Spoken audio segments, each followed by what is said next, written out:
BRS silver జూబ్లీకు ఏల్కతుర్తి ముస్తాబైంది. ఈ సభకు అన్ని ఏర్పాట్లు పూర్తయ్యాయి. సభను అత్యంత ప్రతిష్టాత్మకంగా గులాబీ పార్టీ తీసుకుంది.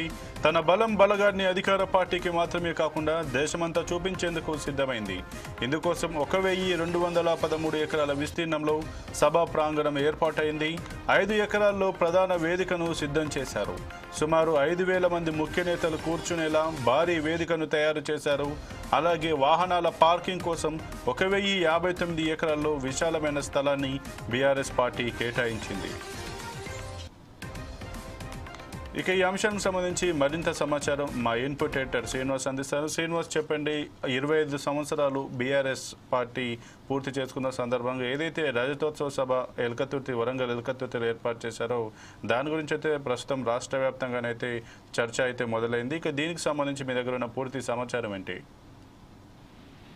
రైట్ సంపత్, ఏదైతే 25 ఏళ్ల కిందట ప్రారంభించిన తెలంగాణ ఉద్యమం ప్రత్యేక రాష్ట్రం కోసం ఏర్పాటు చేసిన టీఆర్ఎస్ పార్టీ మొన్న ఇటీవల కాలంలో బీఆర్ఎస్ గా అవతరించింది. అప్పుడు రాష్ట్రానికి సంబంధించిన పార్టీ ఇప్పుడు జాతికి సంబంధించిన జాతీయ పార్టీగా అవతారం ఇస్తుంది.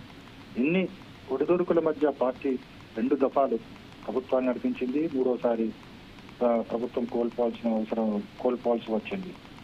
అయితే తెలంగాణలో 25 ఏళ్ల పాటు ఆ పార్టీ ముందుకు తీసుకెళ్లిన ఘనత ఆ పార్టీ అధ్యక్షుడు మాజీ ముఖ్యమంత్రి కేసీఆర్ దక్కుతుందనడంలో ఏమాత్రం సందేహం లేదు. అయితే 25 వసంతాలంటే రజతోత్సవ వేడుకలను ఘనంగా నిర్వహించేందుకు బీఆర్ఎస్ పార్టీ ఏర్పాట్లు చేసుకుంది వరంగల్ జిల్లా ఎల్కతుర్తిలో. మొత్తం ఆ ప్రాంతం ఏదైతుందో ఆ ప్రాంతం అంతా కూడా సభా వేదిక నుంచి తీసుకుని ప్రజలు కూర్చునే ప్రతి చైర్ల వరకు కూడా మొత్తం కూడా గులాబీమయమైన పరిస్థితి. వరంగల్ అంతా కూడా గులాబీమయంతోనే నిండిపోయిన పరిస్థితి మనకి ప్రస్తుతం విజువల్స్ మనకు కనిపిస్తున్నాయి. అయితే ఈ సభా ప్రాంగణంలో 25 వసంతాలు పూర్తి చేసుకుంది కాబట్టి ఇప్పుడు అధికారం కోల్పోయిన తర్వాత ఇంత భారీ స్థాయిలో పెట్టడానికి గల ఎంత పెట్టాల్సిన అవసరం ఏమొచ్చిందని చెప్పేసి ప్రతిపక్షాలు అడుగుతున్న పరిస్థితి కూడా కనిపిస్తుంది.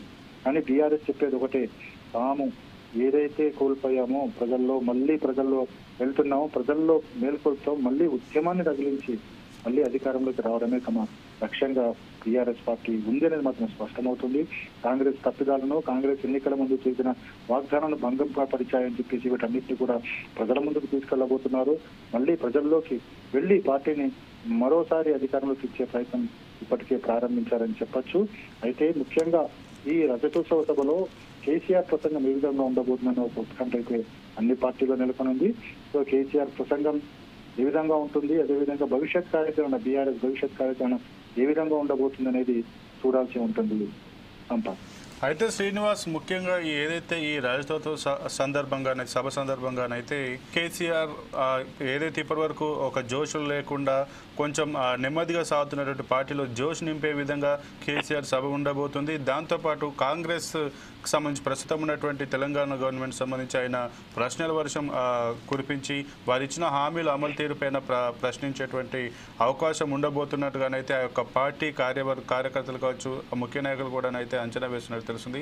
ఒకవేళ దీన్ని కాంగ్రెస్ గవర్నమెంట్ ఏ రకంగా తీసుకోబోతుంది, ఈ సభ సక్సెస్ అవుతుందా, సక్సెస్ అయిన తర్వాత దీని ప్రభావం రాష్ట్రంలో రాష్ట్ర రాజకీయాలు ఏ రకంగా ఉండబోతుంది? సంపత్, ఇది రాజకీయ సభలు అనేవి సక్సెస్ కోసమే చేస్తాయి. సక్సెస్ సాధించడంలో బీఆర్ఎస్ పార్టీ గతంలో చాలా చూశాయి. ప్రజాసభలు నిర్వహించడం, బహిరంగ సభ నిర్వహించడంలో కాంగ్రెస్ కి ధీటుగా బీఆర్ఎస్ పార్టీ ఉంది. ఎందుకంటే మనం గతంలో బీఆర్ఎస్ సభలు చూసాం. అందులోకి కేసీఆర్ పాల్గొంటున్న సభ, అత్యధికంగా జనాభాలు వచ్చిన సభ కూడా కేసీఆర్ ఎక్కువగా ఉన్నాయి. అయితే ప్రస్తుతం రజతోత్సవం జరుపుకుంటుంది. అదేవిధంగా అధికారం కోల్పోయిన తర్వాత పెట్టుకున్న సభ కాబట్టి ఈ సభను మరింతగా విజయవంతం చేసేందుకే టీఆర్ఎస్ పార్టీ పూర్తి స్థాయిలో ప్రతి కార్యకర్తను కూడా తలరి రమ్మని చెప్పేసి కూడా పిలుపునివ్వడం జరిగింది. పార్టీ ఎమ్మెల్యేలతో పాటు మాజీ ఎమ్మెల్యేలకు, ఎంపీలకు అందరికీ కూడా జన సమీకరణపై లక్ష్యాలను విధించడం జరిగింది. అందుకు అనుగుణంగానే ఏర్పాట్లు కూడా చేశారు. 159 ఎకరాల్లో మొత్తం భారీ బహిరంగ సభ జరగబోతుంది. మనకి మామూలుగా అయితే 30 ఎకరాలు 40 ఎకరాల్లోనే భారీ బహిరంగ సభలు జరుగుతాయి. కానీ 159 ఎకరాల్లో భారీ బహిరంగ సభ అంటే ఏమాత్రం జన సమీకరణ మీద దృష్టి సారించారో మనకు తెలుస్తుంది. ఇక కాంగ్రెస్ ప్రభుత్వ పాలనను రేవంత్ రెడ్డి సర్కార్ పాలన ఖచ్చితంగా కేసీఆర్ ఎండగట్టబోతున్నారు. ఏదైతే సూపర్ 6 ఇచ్చిన హామీల విషయంలో ఏం చేసింది కాంగ్రెస్ గవర్నమెంట్ అనేది కూడా ఇక్కడ కేసీఆర్ ప్రశ్నించబోతున్నారు. ఖచ్చితంగా మరోసారి పార్టీని ప్రజల్లోకి తీసుకువెళ్ళాలి. కాంగ్రెస్ పార్టీని చేస్తున్న ఏదైతే ఇచ్చిన హామీలు నిలబెట్టుకోకుండా ఏ విధంగా ప్రజల్ని మోసం చేస్తున్న అంశాలన్నిటి మీద కూడా కేసీఆర్ ప్రసంగించబోతున్నారు. అదేవిధంగా కేసీఆర్ ప్రసంగం మీదనే కాంగ్రెస్ పార్టీ కావచ్చు, లేకపోతే బీజేపీ పార్టీలు కావచ్చు ఉత్కంఠగా ఎదురు చూస్తున్నాయి.